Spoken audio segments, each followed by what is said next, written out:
Oh, it said go. We are live again to business planning for, I put on there, it's interesting. I put on some of the graphics for new construction sales consultants and things like that. The reality is that I think what we're going to talk about is probably good for anybody in any position in any, not just in sales too, right? In life, it's that piece of it that, um, that we, that we talk about, and that it's a missing link in there. It's that business planning, but business planning is life planning, right?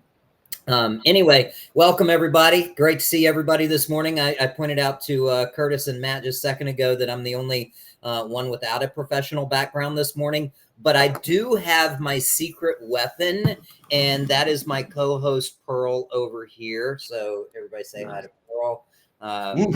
That's right. I think she heard you. So, guys, welcome. Curtis Tyree, Matthew Bright. Curtis is in Sarasota, for those who don't know and who are just joining us, and is an area sales manager with D.R. Horton. Matthew Bright is in the Tri-Cities, Tennessee area, Johnson City, Elizabeth, and Bristol, and just a fantastic and an on-site sales consultant there, has been there for a number of years, but and Curtis is a coach, and then I'm just watching out for her. I'm a dog. I'm her Velcro buddy over here. So, all right, guys, with that, let's get into it, because I know we have limited time, and I think we'll probably have some people on here, which will be a lot of fun, because there's been a lot of people that have done that. So if you guys have questions and you're watching this, please type them in the chat wherever you happen to be, whatever. If you're watching on Facebook, YouTube, LinkedIn, wherever it is, just type those questions. We'll answer them and we'll respond. So with that, let me start with this. Because both of you guys have been around the industry for a while, and you've both seen it from the sales side, you've seen it from the coaching side, the leadership side, all of those different things. Why do most people not go through this process? You weren't expecting that question. No. What do you think? Because it is one of those things that's been proven to add to success, is going through this process, but most don't. So it's just lack of knowledge. I mean, tell you the truth. I mean, that's what it is. It's not understanding. And we were talking about this a little while ago, is it's not in their comfort zone, right? And if we're not comfortable with something, we tend to ignore it. That's just the way we are as individuals. So I think in the scheme of things, if we see a major new construction company, one, we're probably intimidated, right? We have to go in front of that salesperson who absolutely knows more about it than we do, which in my opinion, they should actually gravitate towards that rather than repel. Does that make sense? Yeah, absolutely. And why don't they go through the business planning process, right? And add this piece to that, right? On both sides, right? We're talking about the sales consultants on new construction, and also let's just lump sales consultants, although there is a difference, right? Why do agents in general not go through the business planning process? I'm right there with Matt. I think one is, not knowing how or process, with that. And number two, and to no fault, and I'm not calling anyone out, and yet there's a lot of companies with leadership in those companies where it's just not part of the process. They talk about, the company overall will come and, put some goals out there and have some sort of an action plan, but on an individual basis, they've not assisted, their sales professionals or even anybody within the company with any sort of business planning of any kind, as far as where do they want to be or where do they want to get to in their personal life and their professional life. So again, it's to no fault. It's just the companies may not have leadership that have the capacity to teach and to train around that and to assist people to get it done. So, all right. Well, then on that note, let's give everybody a kind of a 6-step process for this piece of it. And guys, keep in mind that we've got, we'll probably go a little bit over 30 minutes, I'm guessing, on this one, and probably could go for hours. But let's talk about the very first one. And this is pause to reflect. And Matt, before we started, you were talking about your process on reflection and how you do that. Go over that. Yeah, so my reflection actually kind of begins on my birthday, actually, which is January 29th. Coincidentally, is my birthday for starting DR Horton. Coincidentally. So that being said, that's a reflection date. Me and my wife also have another reflection date. It's actually 6 months later now, which is July the 29th, around that time period. And the reason is that's the end of the third quarter. We start our quarter, me and my wife in October. So that kind of starts starts it out, I guess, so to speak, getting everything prepared for October. And just trying to set goals, set our vision. Actually, that's probably the majority. And it's kind of crazy. We actually go to the lake, right? We go to Boone Lake. It's a 1-day event. Me and her know why we are there. We have notepads, and we set at Boone Dam, and we literally sit there and we discuss what is our vision for the year. You brought up two things, and one of them, I hear so many people say you got to do it at the, before your fiscal year starts, right? Yeah. So most people talk about November, December for doing it. You do it not at those times, which means that anybody can do it anytime, right? Do it, right?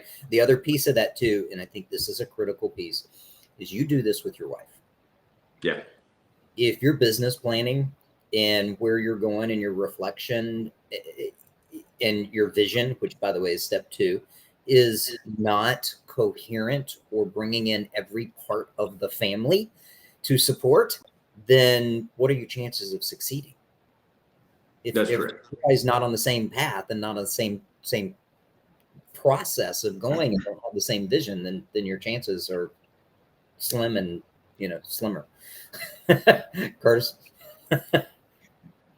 No, I love that. I love where Matt, he does it twice. Number one, right? So he's doing it ahead of the game, or when we should, right at the beginning, and yet you hit the nail on the head. Anybody can do it at any time. And then of course he's doing also a mid-year review, and I love that as well. And he incorporates those around him or his family. So that's super important. And I think a lot of people sort of leave that one out. Like, I do think that you have to, you got to share it with your family. Listen, this is what, because you've got the personal and professional, and sometimes often that professional requires, depending on your goals, right, additional work, additional things that may in fact have an impact on them. Not to mention they can assist in holding you accountable to that, right? Like we're all in this sort of thing together. This is not a solo road show, right? So I love that. Going back to the pause to reflect before you get into the vision part, this is where, of all the years that I've taught business planning, so that's one of the steps like people skip, right? And so you have to actually pause to reflect and, think about what were, some of my wins from the past year. What were some of my challenges? What did I want to achieve that maybe I missed the mark on that I can now carry over into the new year? And then the other thing is to bring, we're talking about business planning in a professional, you get your personal and professional, but we're talking more so about professional, and you got to bring your numbers with you. What did I do last year, 2024, right? So how many homes did I sell, or what were my KPIs and those things? What did I achieve as far as sales? And what did I want to do? Where did I miss the mark? And now, so that when you go create a vision going forward, well, here's where I was, and here's all the things I did. What do I want to do different going forward, right? So before you start getting into, casting a vision and doing all that kind of thing. Yeah, that, I think those are huge when you're looking at that. It's interesting, that brings up something of making sure that your family's included with this process, right? I had a coaching client and a coach in the past that told me this story about how she had the accountability part, and we'll get more into that obviously, but why it was important to include the family and the rest of who's around you is she ended up telling her kids, because this industry is not easy, right? I mean, we have to work weekends, we have to work, it could be 24 hours a day, whatever it is. And if you've got kids or family, they're going, well, why aren't you here? why aren't you doing this? And if they don't know this process, but what she did is she had them put up, and you want to, this is brutal. She had 2 notes that she wrote to her kids. And one of them was, hey guys, I love you. And because of that, I did my calls and I did all of the things that I was supposed to do today so that we can get to where we're going to go and that I can pay for your college and do all of this stuff. So that's why I had to work, but I got it done today. Her second note was, guys, I love you, but I didn't follow through with my commitments today and I didn't make my calls. And every morning she had to put, or every night she had to put one of those on the refrigerator. And the kids ended up reading it and would say, well, Mom, why didn't you do what you were supposed to do today? I mean, that puts us, talk about brutal accountability, right? But again, they understood it, which if you're in your life and your world and the rest of the people around you don't understand why you're doing what you do and that it takes a long time, then that could cause challenges for people, right? So include them in what you're doing. So you mentioned gathering, looking at what you've done and reflecting. What are the key pieces that you're looking for? You talked about the KPIs and looking at the numbers, but you also talked about, potentially what works and what doesn't work. Matt, do you do that as well? Yes, I'm so I'm looking at numbers. Traditionally, I set a goal of 1 contract per week, trying to get 1 under contract, and then being able to gather more business throughout the week. So that's worked pretty well for me thus far. This next year, I hope to be able to grow a little bit more with some other things that I'm implementing. Cool. So you reflect on the Curtis. Anything you want to add in there? No, I mean, he's, he got it right. He knows what his numbers are and what he was trying to do last year. And then, it's pretty straightforward, right? The numbers tell stories. So he can clearly go pull his, what did I do in 2024? Did I miss the mark, hit the mark? And then, what's that look like going forward? Do I want to double it? Do I want to go 1.5, whatever, right? But knowing, where he did, I think the other thing oftentimes that people leave out is, they go and they measure, well, I have this many sales.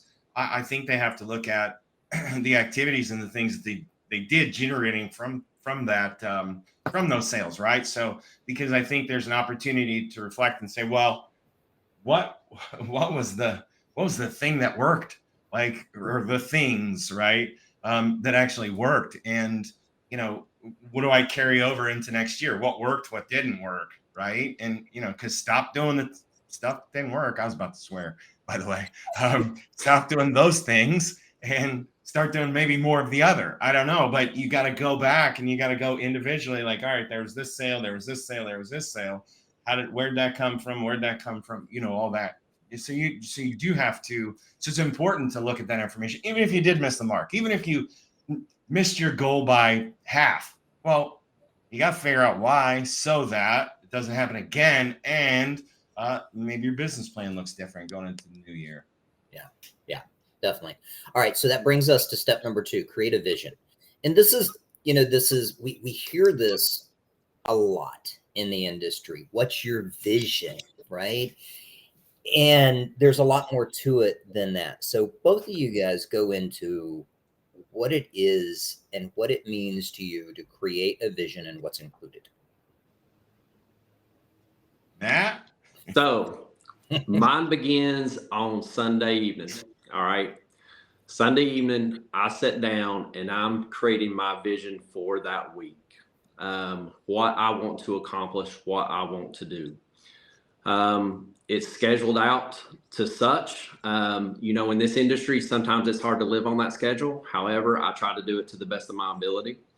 And I found out that when I create those visions and when I have that goal, believe in algorithms or not, it will create those algorithms where I think you do generate more leads and you get your name more out there. And as long as you take it step by step, but you're gonna do it. And that vision starts for me at the beginning of the week. Got it. Curtis? Yeah, I mean, so again, we're talking about business planning, going into that, process of, right? So we just hit reflect, and now it's all right. This is what last year looked like, right? Here's my accomplishments, here's my things, here's my numbers, here's challenges, whatever. And so you say, all right, what do I want this year to look like, right? And so I think you got to take a few things into consideration, and to me, this is what it looks like, or at least it means, right? So and I think we miss this mark. Sometimes we just go, ooh, I want to do all these things. I want to buy all this stuff. And that's great. I'm not saying don't. But I think you start with, all right, what's my current lifestyle? And I think you start looking at like debt and, I think you got to look at all those things, right? Because the next thing we're going to do is set a goal, which is monetary, right? So, but before we do that, what's my current package look like, right? So, what's my debt? How much I owe? This, that, and the other, blah, blah, blah. Here's all my expenses and all my things. And here's my current lifestyle. And Matt alluded to it a little bit. He's talking about schedule and stuff like that. And then here's what I want my life to look like going forward, or at least in 2024, right? So I got my debt. I've got that in there, and I've got that figured out, and how I worked and all this other stuff. And now, how do I want it to be going forward? Am I going to double down on hours? Do I want to take more vacations? What's that going to cost me? All of those things. What do I want to buy? Is there a car, pay debt, this, that, and the other? You got to think about all that kind of stuff. So casting that vision for what I want this lifestyle, my debt, my income, all this stuff to look like in the new year, right? And that goes back to what Matt talked about. He does it with his wife. He does it with his family, right? So maybe that part does include family, because again, the next thing we're going to do is set a goal, which is monetary. We're going to figure it out. We got to know all the things. What's that going to require, right? Yeah, and there's a big piece of that vision thing that I think people miss too. It's like, who do I have to become to achieve that? Ooh. Right? Because if you're setting a vision that's big enough that and we'll get back into this, kind of goes with that goal thing too, right? If we're setting a vision that's big enough that makes us a little bit nervous, that makes us a little bit scared of what it is, that means that we have to grow, and that's part of the vision. It's like, who do we need to become to achieve the vision and achieve that lifestyle that we want to do? And that's going to that's going to include and have to include a lot more things than just what the monetary piece is, because you're going to have to change what you do. You're going to have to change your habits, your activities. You're going to have to change some of the things that you need to do. And guess that's painful. Sure. Right? I mean, changing who you are and growing is painful, but it's something that if you want to succeed at whatever level that you are capable of succeeding at, then we have to do it and add that to it. So, on top of that, okay, let me say something on that. Any agent out there that's not getting uncomfortable is not going to grow. Yeah. So get out of your comfort zone. Yeah, absolutely. Just try it. 1 week. Get out of your comfort zone. Watch yourself grow. Yeah. Well, and you guys know this too. The reality is that you're not going to be perfect when you try something that's new, right? You are going to screw up. You're going to fail. You're going to fall on your face, and it's okay. We have a tendency to take failure and put it as almost a negative, fearful word. I mean, think about this. And you guys have both heard this. Oh, it's not failing. You're learning. You're growing, and there's truth to that too. But the more that we say that, the more we're scared of failing. And there's nothing wrong with failing, right? So it's like, okay, I'm good with failing. I'm good with going outside of it. But if you get 1% better on a daily basis, you're not just 30% better or 365% better. You're 4,000% better when you look at it like that. But that's the part that we don't do on a continuous basis long enough to build new habits and change. So put that as part of your vision in there. Well, I love where your head's at. I think, the reality is most people play small, right? Yeah. We know this. And yet if we all look, and I don't care what industry you're in, whether it's sales or this or that or whatever, we all know someone that is no more talented, skilled or smarter than we are. Yeah. And they're way up here. And the difference is they have zero problem with being uncomfortable, Yeah. like zero. And they just go for it. And it's a mindset deal, right? So, the thing, what's the worst can happen, right? You go big or go home. You go big, you miss the mark. You probably did better than if you were thinking small and set a smaller goal, right? Because what if you set the smaller goal and you don't hit it? Now you're really going to feel bad. So, Well, there's a great book, 10X is easier than 2X that's out there. My supervisor's making sure that she's comfortable over here. There. That's right. Exactly. That's part of the vision, by the way, too. Her to have a happy life. Yeah, that's right. Exactly. You got it. But yeah, there's a lot to that. And that's one of those deep conversations that we could get in alone for hours.